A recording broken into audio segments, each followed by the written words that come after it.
আবারও নতুন এক ইতিহাস মেসির। আন্তর্জাতিক ফুটবলের সর্বাধিক অ্যাসিস্টের মালিক তিনি। পেছনে ফেললেন নেইমার ডোনোভানকে। ম্যাচটি অনুষ্ঠিত হয় যুক্তরাষ্ট্রের ফ্লোরিডার চেজ স্টেডিয়ামে, যা ইন্টার মায়ামির হয়ে মেসির ঘরের মাঠ হিসেবেও পরিচিত। প্রথমার্ধে অসাধারণ এক পাসে গঞ্জালো মন্তিয়ালকে গোল করতে সহায়তা করেন মেসি। তার এই পাসেই তৈরি হয় নতুন ইতিহাস। এর আগে যুক্তরাষ্ট্রের সাবেক তারকা ল্যান্ডন ডোনোভান ও ব্রাজিলের নেইমার যৌথভাবে ছিলেন এ রেকর্ডের মালিক। দুজনেরই অ্যাসিস্ট সংখ্যা ছিল 58। এখন সর্বোচ্চ 59 অ্যাসিস্ট নিয়ে আন্তর্জাতিক ফুটবলে এককভাবে শীর্ষে আছেন মেসি।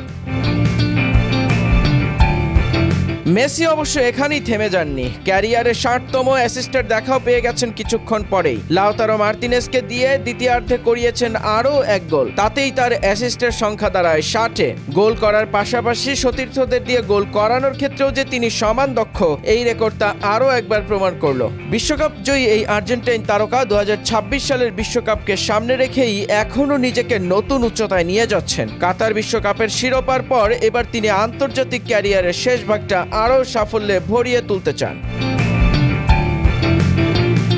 বুধবার সকালে পুয়ের্তো রিকোর বিপক্ষে এক প্রীতি ম্যাচে মুখোমুখি হয় আর্জেন্টিনা। সে ম্যাচেই নিজের 59তম অ্যাসিস্টটি করেন মেসি। আর্জেন্টিনা ম্যাচটি জেতে 6-0 গোলের ব্যবধানে। অ্যালিস্টার ও মার্তিনেজ করেন 2টি করে গোল। এছাড়াও মন্তিয়ালের 1 গোল ও পুয়ের্তো রিকোর একটি আত্মঘাতী গোলে বিশাল জয় পায় আর্জেন্টিনা।